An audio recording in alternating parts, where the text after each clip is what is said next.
welcome to BBC Inner Side, where the vision gets clearer every time. I'm Kizzy Cox, and I'm your host for this special segment. Today, we're talking about a topic that people get really passionate about. They get really worked up over. In fact, they can't even talk about it without getting their emotions all involved. Now, we're not talking about money. Now, we're not talking about sex. Shame on you. We are talking about politics, and in particular, Caribbean politics. And the person that we have here to talk with us today is someone who's very knowledgeable on this topic. He is the publisher of Everybody's Caribbean American magazine. He is Herman Hall. Welcome to the show. Thank you for having me. Welcome back, in fact, because we liked you so much the last time we had to bring you back again. It's always a pleasure. I'm glad. So I must admit, I was a little bit embarrassed when my producer told me that the topic was going to be politics, because I don't know much about Caribbean politics, at least not as much as I should. He always laughs at me that I don't know enough about Caribbean culture. So for those who don't know, go over a little bit how Caribbean government is made up.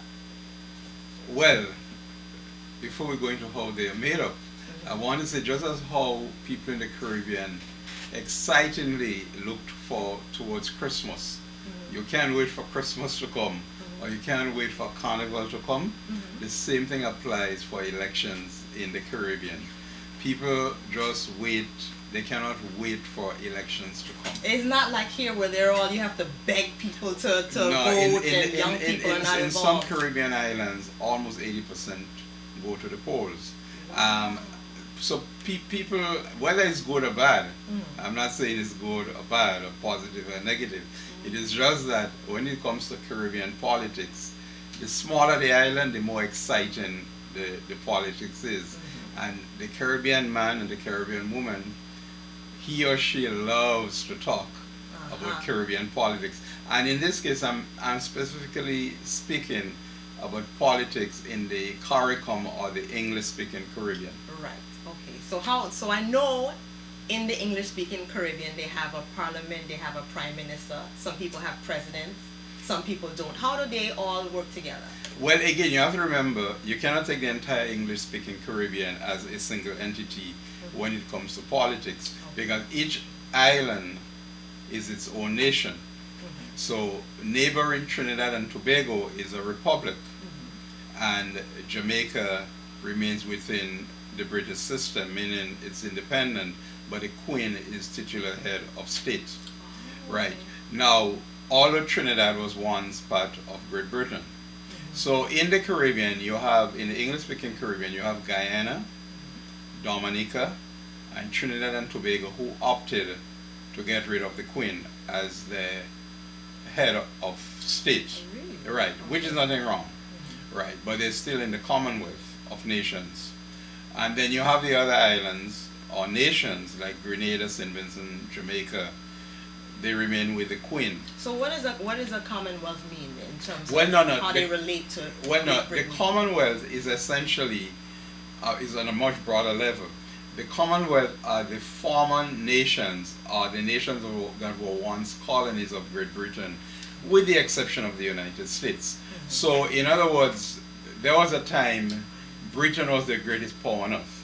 There was a good old saying, the sun never shines. The sun never sets on the British Empire. Exactly. Of course, right. So what they have simply done in a nice way, those former colonies are now independent nations, but they still group together. It used to be called the British Commonwealth, but now it's just called the Commonwealth. Okay, so like Puerto Rico is a Commonwealth of the United States. Is that? No, that's a different a different scenario completely. So Canada, Australia, most of the English-speaking Caribbean, India, Pakistan, most of these countries, most of the African countries, most of these countries that were once ruled by Great Britain, with the exception of the United States, have grouped together and they call themselves the Commonwealth. And the Commonwealth is very, very useful. Okay. But it has nothing to do with constitutional developments in the Caribbean. It's something different. Okay. All right, so then again, so for example, the parliament makes the laws. What does the president do? If you already have a prime minister, what does the president do in relation to that? Well, again, it depends on what you're with. Let us take Grenada. Okay. sorry, let us take Guyana, Dominica, and Trinidad and Tobago. These three particular countries in the English-speaking Caribbean are republican states, meaning they do not have a queen or someone of royalty as the head of state. It is a president. In the case of Guyana, the president actually has more, he actually runs the government. The president is elected by the people and he creates the policy. So he's like President Bush here, except in the United States. The president is actually the head of government as well as the president is head of state. So he has a ceremonial duty. Right. In Guyana, the president of Guyana, he runs the government. He is no figurehead. Okay. Right? So he runs the day-to-day. He's up for election. So his power is bigger than the prime minister. In the case of Dominica and Trinidad and Tobago, the president is basically a ceremonial title. That is equivalent of, instead of having the queen, you have the president. So okay. the president, right. But the president have some roles. The president takes care of ceremonial matters, meeting the Boy Scouts. But the president do have say, especially in Trinidad and Tobago, in the election that brought in 5 years ago, roughly 5 years ago, both parties had equal amount of votes for parliament. So the president could have done several things. He could have asked for a new election, and they had several elections prior to that where. Wait a minute. So the president can just ask for new elections? You know? Well, in the case of Trinidad and Tobago, because really? he could have if he opted, because both parties. No, in that particular scenario, there was an election, and in that election, both parties got equal amount of seats. And that's not supposed to happen. It's supposed to be one. It's supposed Right. to have more than the Right. other. Right. So both had equal. equal amount of seats. So the president, under the Trinidad Constitution, the president in that case could choose one of the political leaders and say, "You are now my new prime minister." And this is exactly what he did. Because ordinarily it's the parliament that elects that prime minister. No, well, the parliament really in the British system do not elect a prime minister. The prime minister. I told you I didn't Right, know anything, so right. I'm asking all the questions. Right, yeah. The prime minister is the person who is the leader of his political party. So if you are the head of your political party, you just don't be automatically become prime minister. You have to win your own personal seat in your own constituents. So if you lose your seat, then you cannot be prime minister. Maybe one of your colleagues could be the prime minister. But in all instances, the leader of the party, of a major political party in the Caribbean, automatically wins his or her seat.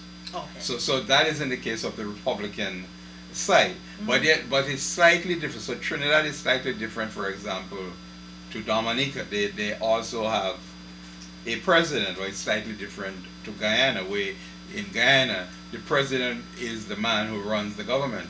Okay. Actually, hold that thought, because we've got to take a break now. But stick with us, because when we come back, we're going to be getting into the inner side of politics with Herman Hall.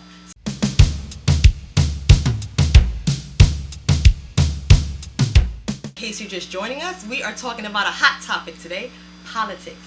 And we're talking with Herman Hall, where he was giving me and the audience the rundown on Caribbean politics, so to speak. So let's welcome Herman Hall back. Right.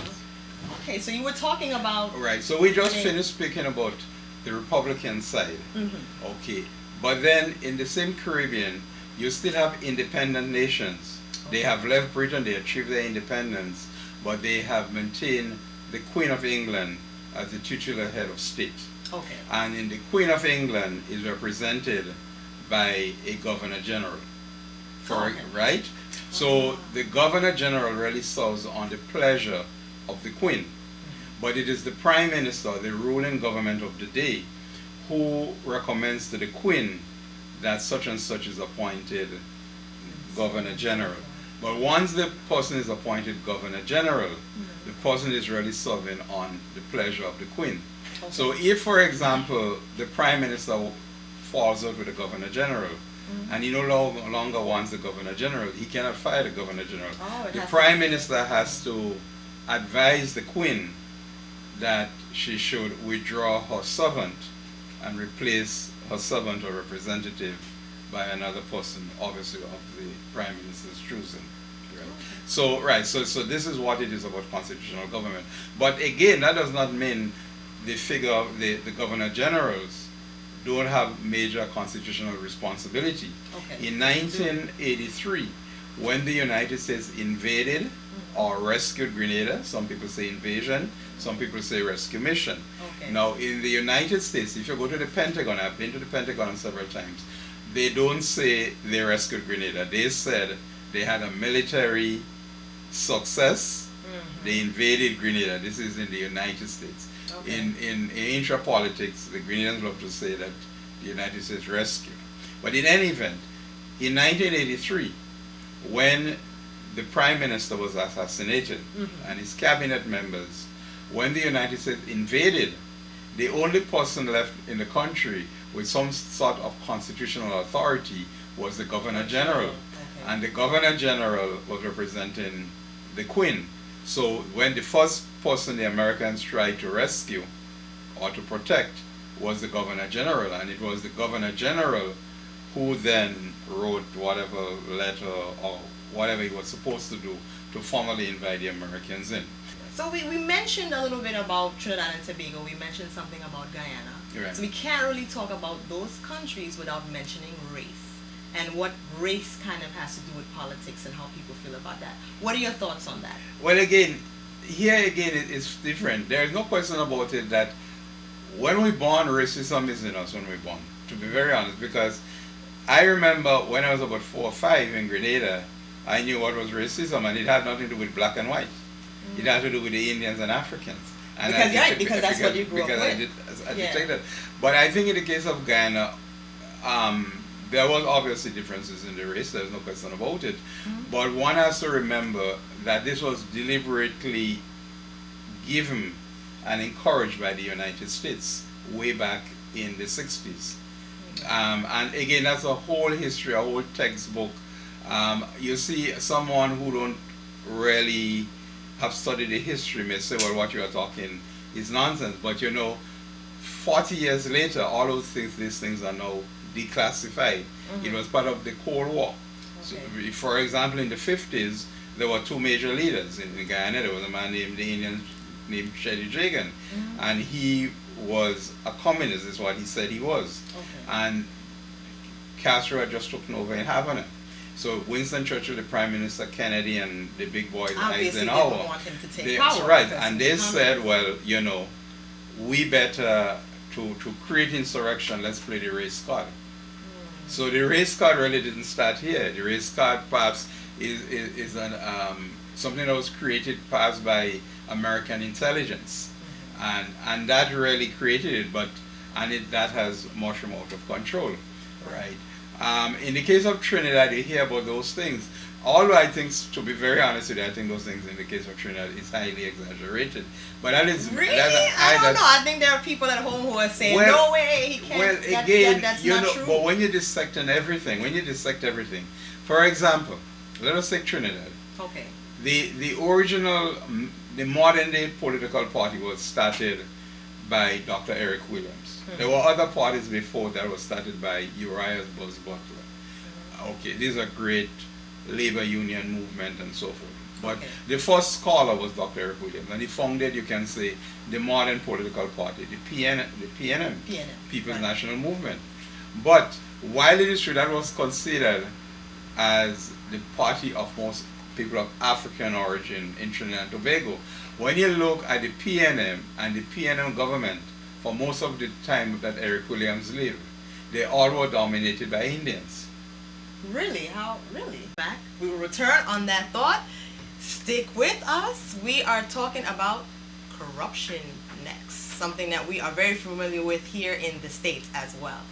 Keep it where you got it. We'll be right back.